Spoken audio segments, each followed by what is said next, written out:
Hey, what's going on, everybody? Welcome to another episode of the 9% Show. I am your host, Steven Burton, and here at the 9%, y'all already know, we keep everything 100. If I haven't done it, not doing it, or not about to do it, it will not come out my mouth. But before we get started here, I definitely want to say thank you, everybody, for the couple weeks of tuning in and supporting the channel, leaving comments. Hit me up on Instagram, hitting the show's Instagram up. Man, I just really appreciate all the positive feedback, and I'm so happy to see that you guys are getting some, enjoying the content and appreciate what we're putting out here. It just really means a lot, and we gonna continue to do it. Every Friday we drop an episode, so please continue to like and share. If it's something that you really feel passionate about, please like, please share, because it really helps with the algorithm. It really helps other people find this information. Share it on your Facebook, whatever clip you see. We really appreciate you just putting the word out there for us. And be sure to even, follow our show Instagram account. We'll definitely pop that thing up right here at the bottom here. But it's the 9% Show, so definitely follow us there. We just go keep releasing great content, and we hope you guys really appreciate everything. And we might as well toast to the 9%ers out there. Toast to y'all right now. Woo. As you know, I got my scotch and ginger ale. That's how I get down. So if anybody drinks the same drink, please put that in the comments as well, because I just like to know. Maybe it's just me. But anyways, let's get this thing started. Today we are going to talk about bootstrapping. Bootstrapping. Starting a business with minimal funds. It takes me back to the day when I first started, I've started several businesses, but I'm gonna talk about Perfect Tux mainly on this one, because it was really my first really like from scratch, really wanting to start something huge and really knowing what I'm doing going to it, and knowing that it was gonna take some funds to really do it the right way. So just to give a little background, give a little context, I was not rich. I didn't have a gang of money. I didn't have a lot of money saved up. Perfect Tux took about 15,000 to launch. Now, maybe about 3 to 5 of that was inventory mistakes that if I did over, I could probably, save some money there. But it took about that much to start. Not a whole lot in the grand scheme of things. And also maybe a lot, some people might be hearing a lot, because I went the extra mile on a lot of things. I did have a developer, and I think I might have mentioned it on previous episodes how I don't think in the box when it comes to like templates and things like that. Like I will custom code anything to accomplish a customer converting to a sale. So I'm going to talk about like 4 avenues that I think you could take to fund your business. I'm also going to share my story tied into that and some of the avenues that I took. What I will also say is that everything the advice I give here is just coming from the place of, here at the 9%, we are risk takers, okay? We are calculated risk takers, but we are risk takers, okay? So the stuff I tell you, I will always be your friend on the shoulder saying, do it, jump, you can do it. I will not be here at the 9%. We do not knock dreams, okay? So if you have a desire and a dream to do something, hopefully what I give you, you can take it from home and say, you know what, I'm gonna pull the trigger and I'm gonna do it myself. And like I said, calculated risk. Watch all my videos, watch the videos coming on, because I'll break down how you can get to the space where you feel comfortable to take some of these risks, especially when you aren't rich, don't already have a bunch of money, or I'm assuming you don't have investors or friends and family that want to put up money for you too. So let's dive into this thing. So the first thing we're going to talk about is the basic stuff. Savings, your retirement accounts, maybe you even have a cash value life insurance policy or something like that. Like whatever you could tap into. Savings is the most easiest thing. For me in my story, I did not have a large savings at all. I mean, I probably had, I don't even know what it was at the time, but it was not enough to quit my job and start this business. I just know it wasn't enough for all that. So I didn't necessarily have savings. I didn't have a retirement plan at the time. And I didn't have, well, I had life insurance, but I didn't have like a cash value one where I could tap into the cash. I'm saying these things to say, it's really just a liquid source of cash. I mean, if you have that, by all means, tap into that. Or that might serve as some collateral that actually could be helpful. The truth of the matter is, we'll talk about this a lot later, that major banks aren't gonna mess with you for a brand new startup idea, a brand new business idea. They just aren't. But if you have like a good amount of savings in the bank, that's collateral, and that might actually help you out. But if you don't have that, I would definitely tap into your retirement plan. I would definitely tap into whatever you have. My thought process on this is this. I'm not a financial expert, and I know that's things you probably shouldn't do. And you gotta see the big picture and years down the line and when you retire. But for me, my attitude with that was, me starting my business was gonna be my retirement plan. I was gonna scale this thing so high, and then that is now my asset, and I can sell it. I could do whatever I need to do it, and that's gonna be my retirement plan. Or even how, I also thought about it like, you know what? I'm gonna invest right now, grind it out. Once things go good, once money's flowing in, then I'll make a lump transfer into my retirement account. So that's how I kind of looked at that stuff, and that's how I still look at that stuff. Like, I'm just gonna like bulk catch up and do it like that. But I will say, like I said at the start of this, like, this whole channel and everything we talk about is about taking risks. And if you're not willing to take these type of risks, I don't think there's going to be a perfect time that things make sense for you. Okay. I don't think there'll be a perfect time where just everything just falls in your lap and you say, this is the perfect time to do it. You're always going to be scared. You're always going to be scared to quit your job. You're always going to be scared to spend a grip of money on something. Like, ain't nothing worse, than seeing you got, 5,000 in your account and then going to zero like this. I mean, that's hard to do. I get it. So that's the basic stuff there. Everything I'm about to give you from this point on, we have to remember one thing, okay? This is super important. Your personal credit matters, okay? If you do not have your personal credit in check, what I'm about to tell you after this, maybe the last point, maybe can go either way. But what I'm about to tell you is that your personal credit matters to accomplish the rest of this stuff, okay? Don't let no one tell you that you can start a business and let your business credit hold it down for you. That is not the case, okay? Your personal credit is gonna matter. You're gonna want to treat it like you're getting a mortgage, okay? You want to get your credit score as high as possible. Don't want to do as low as possible, but get your credit score as high as possible. You wanna check in with your 3 credit card bureaus. What we got there? Equifax, Experian, and TransUnion. You want to make sure all those are straight, because you never know which bank, which credit card company, which one they pull. You want to just make sure your foundational credit is in shape before you start doing these other things, okay? That is something I did, and I'll probably make a video talking about credit. But in my stories, I went from someone that went from like the low 500, low 400s to this day, I probably have almost a perfect credit score. I think last time I checked, I was like 5 points away. I don't know why they can't give me that 5, but I'm like at 845, and they don't want to give me the 850. But anyways, and that's just a real story. And it's like, but that's a part of my funding my journey in my business without having no startup funds to do it. So it played a very important role. So I will say, if your personal credit is not right, and you don't have the money to launch your business, you might want to focus on getting that right first. But like, we'll talk about this stuff. But I say that to say, number 2 we're going to talk about is credit cards. Specifically probably business credit cards. I mean, business credit cards and personal credit cards at the beginning, they kind of go hand in hand. My first credit card I got, I did not have a business. I mean, I just established it. There was no sales, there was no anything. So my personal credit and my personal income at the time for that application played a big role. So, and it kind of goes hand in hand. I mean, there's certain credit cards that still report to your personal credit. I suggest getting credit cards that do not. Some examples of that is Chase, Bank of America, American Express. Those are all credit cards that only report to your business credit, okay? Even if you don't necessarily have business credit, it will not. You're gonna need an EIN number. So I'm pretty sure it's gonna go to your business credit regardless. But what's important is that it does not report to your personal side of credit, and that is important for a couple things.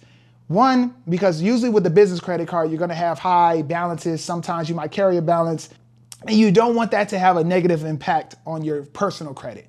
I won't dive that deep into how personal credit works right now, but just know your utilization rate, meaning your available credit to how much you're using on it, it makes a difference. They say to keep it under 30% minimum. Or I don't know, maybe maximum. I don't know how you look at that, but keep it under 30%. So if you're really using your business credit and you have like a lot of things on your business credit card, you don't want those high reported balances to negatively impact your personal life. So it's best to get a credit card that only reports to the business. Now, keep in mind, if you do default, it will go to your personal as well. So don't think you go be off the hook because you have a business credit card and it's not gonna mess up your personal credit, because yes, it will mess up your personal credit too if you default, if you do not pay your bills on time. So keep that all in mind. But with credit cards was actually the main source of how I funded Perfect Tux. It was the main thing I had, and how I pretty much what was happening was at the time I had some really high credit limits on my credit cards. That was another important key there. To establish high limit credit cards, and when I say high limits, I mean I probably had about, at that time, maybe like 15,000 on a credit card, maybe even close to 20,000 on a credit card. It was a combination of really great credit, really great history of paying my credit card on time, and also the gem right now is always ask for credit increases religiously. Every 6 months. Most credit cards is every 6 months. Every 6 months, as a matter of fact, I had it on my calendar reminder. Every 6 months, I'm asking for a credit line increase. Just do it. It's important. Well, one, having a high limit credit card does come in handy, which we're going to talk about, but also going back to that utilization rate on like, I could carry, if you have a $20,000 limit credit card, if I want to carry 2,000 on there and let that carry over, it won't negatively impact my credit score. But if you have, $1,000 credit limit and you put $500 on there, that's 50%. It's gonna negatively drop your credit score. So it's a strategy for credit and also a strategy for business and funding your business that you really wanna take those credit line increases whenever you can. And so you might be adding up, if you can only do it twice a year, that takes some time to do it. And yeah, it did take some time. It took some time to establish.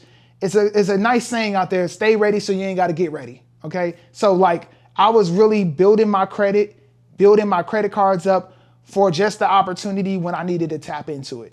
So for me, high limit on my credit cards, great interest rates, good credit cards. I mean, not no bottom of the barrel credit cards, but at the particular time, I had a USAA credit card that had a really high limit, and they were giving these amazing deals of 0 APR for a balance transfer. And usually I stay away from balance transfers just because it's generally not a good deal, because you got to pay 3% of what you're transferring, and then you're paying still sometimes low interest. It might be no interest, but a lot of times that upfront fee, like it's like 3%.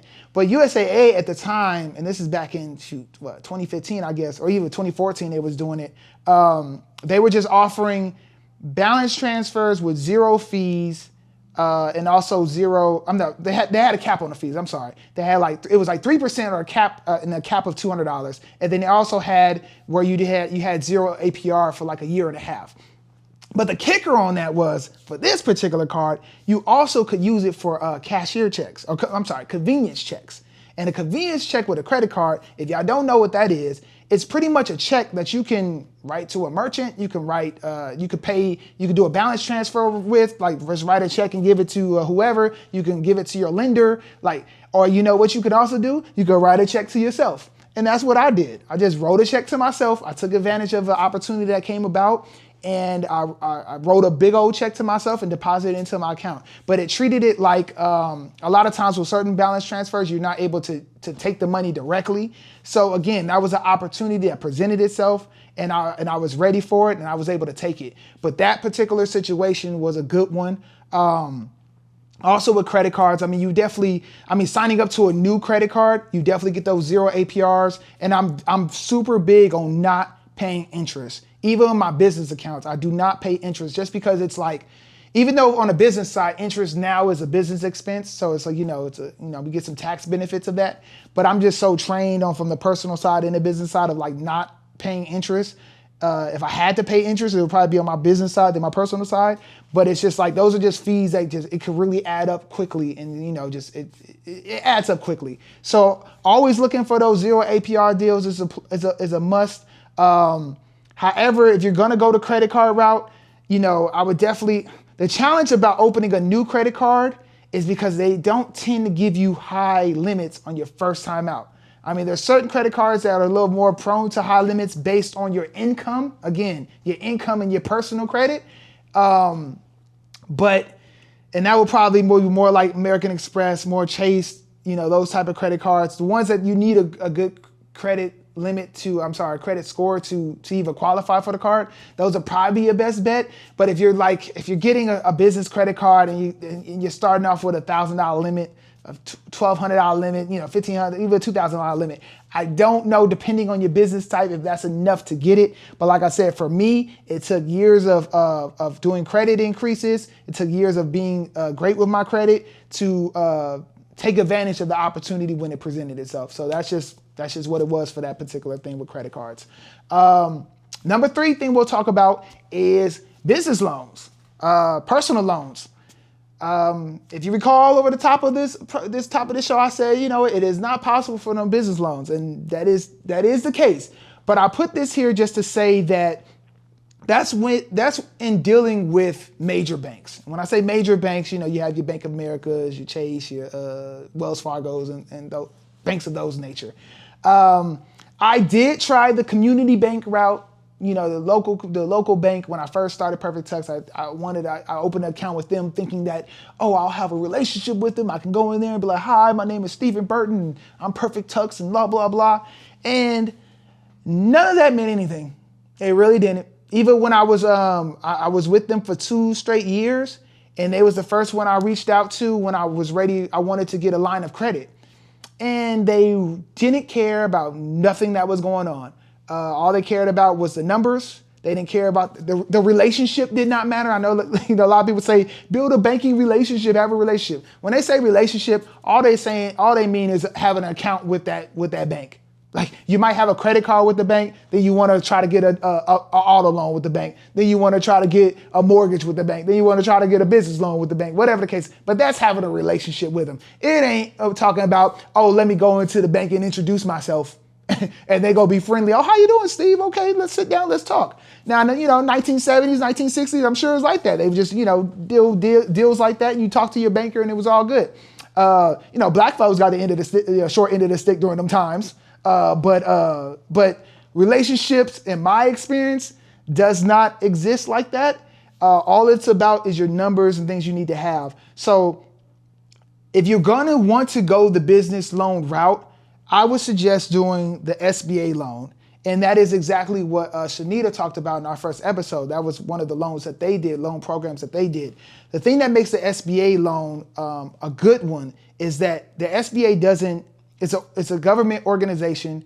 They don't give you the money directly, but they make banks, they give them a proper deal so that they want to loan it to you. They lower the risk. They'll say, hey, Bank of America, or hey, whatever bank, go ahead and loan Steve the money. We know it's a risky one. He's it's a brand new business. It is what it is. And if he defaults, we'll give you back 80% of the loan. So your risk is only for that 20%, or it might even be 10% because you still got to put 20% up on a lot of those loans. So the SBA just lowers your risk and allows the banks to take more risky loans that otherwise they wouldn't do because, collateral and all the things like that.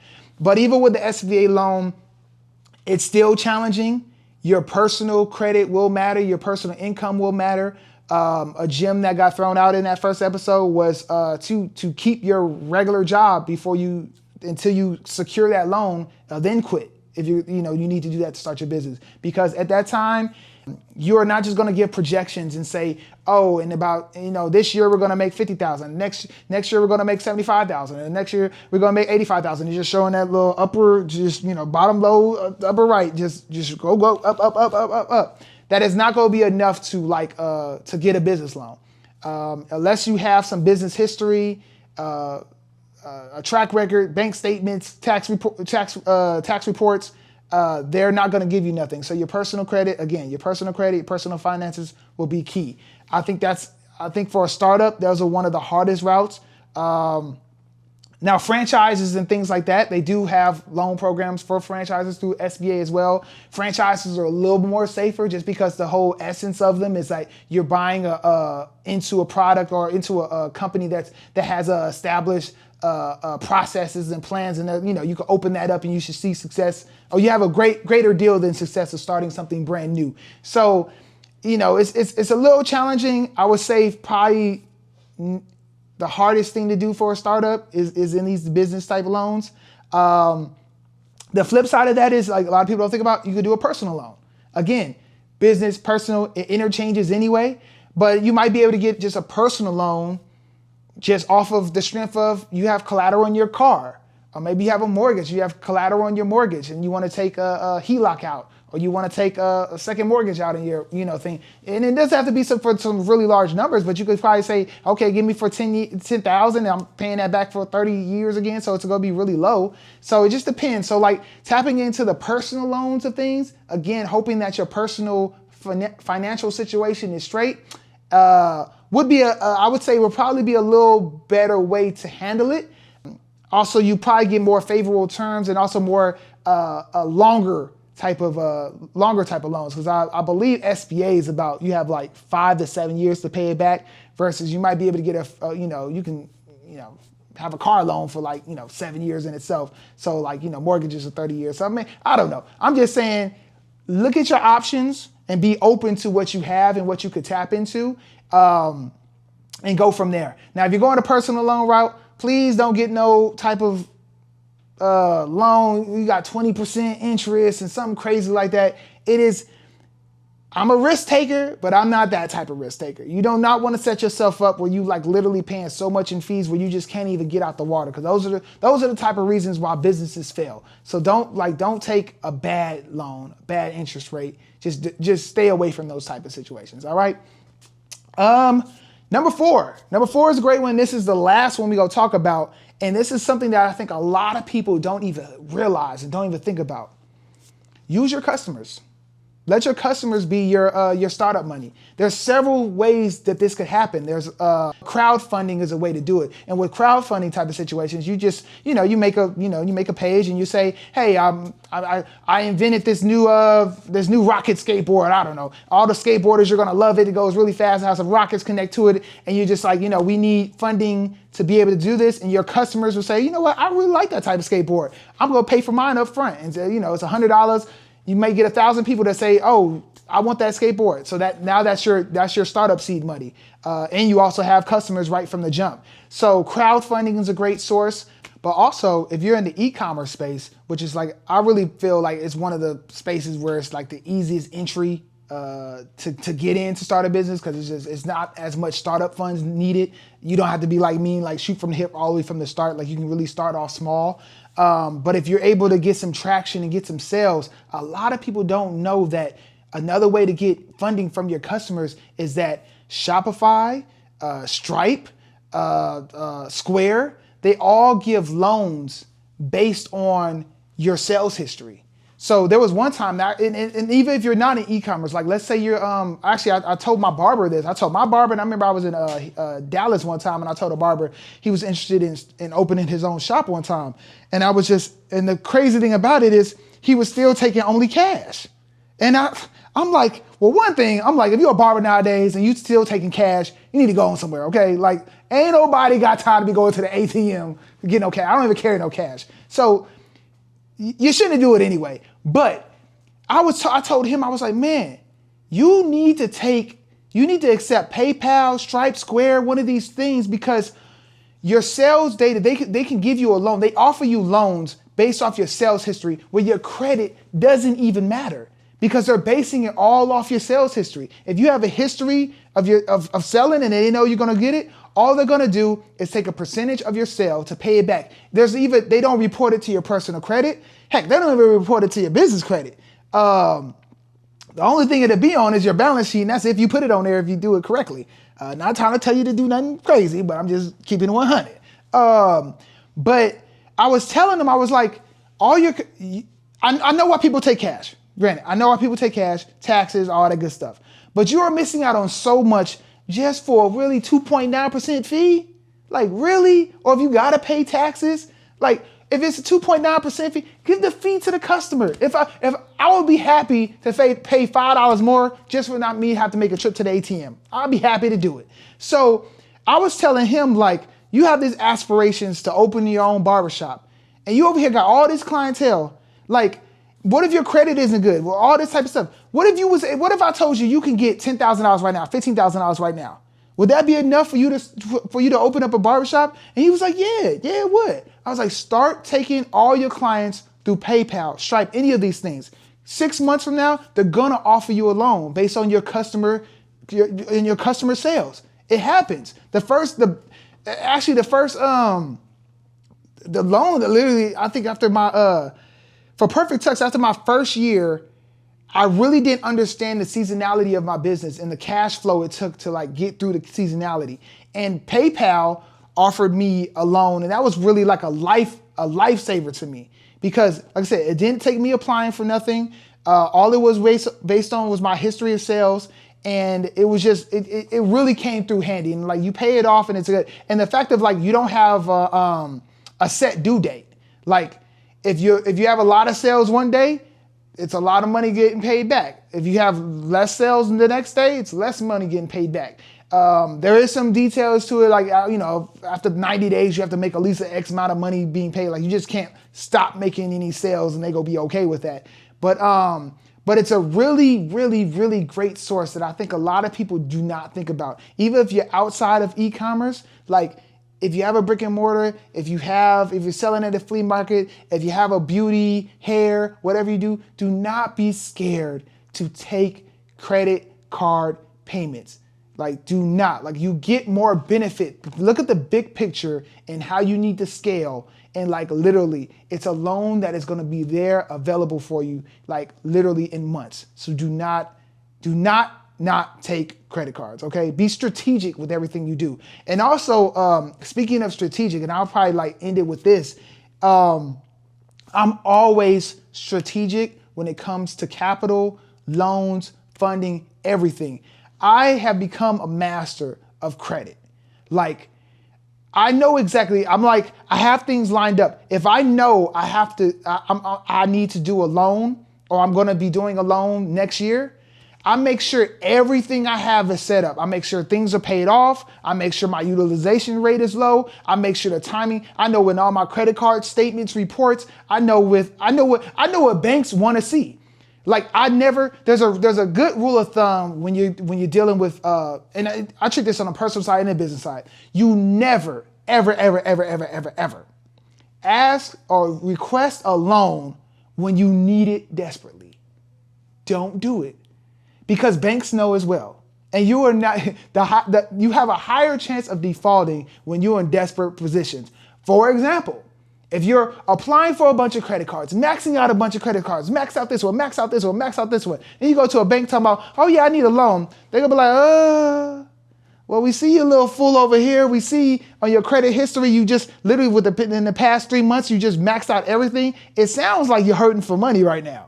So why are we gonna give you a loan? And I know it's backwards way of thinking. Like, I get it. Trust me, I have the same way of thought.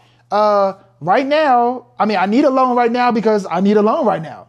Like, why would I apply for something when I don't need nothing?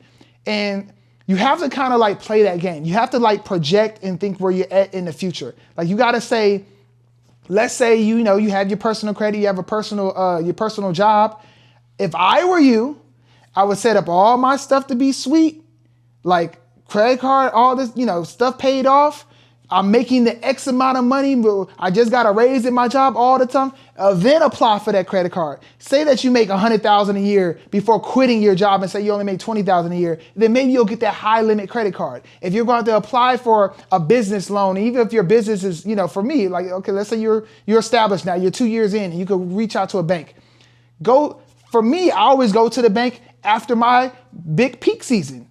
I got the most money in the bank. I got the most sales. A lot of time, you want 2 months of bank records? You want 3 months of bank records? Sure, here it is. I'm balling. Like, and they're like, okay, great. Little do they know, 6 months later, stuff get rough. I ain't got that money no more. Like whatever, like think about loans, mortgages, all that stuff. Once they give you the money, it's yours. You're done. You ain't got to show nobody. So really be strategic on how you apply for stuff, how you think about stuff. If you're planning your business and you're in the like beginning stages of just planning, at that point, start building these foundations of credit and personal, making sure your stuff is all straight. So when you say a year from now, I'm ready to pull the trigger, you'll truly be ready to pull the trigger. Okay? That is it. Thank you so much for watching. Please like, subscribe to our channel. Leave some comments in the comments below. I would love to read them. I would love to reply to them. And just can't help to see you on the next episode. Till then, toasting to the 9%. Keep watching these videos and I guarantee one day you will be in the 9% club. I guarantee it. Have a good one, y'all.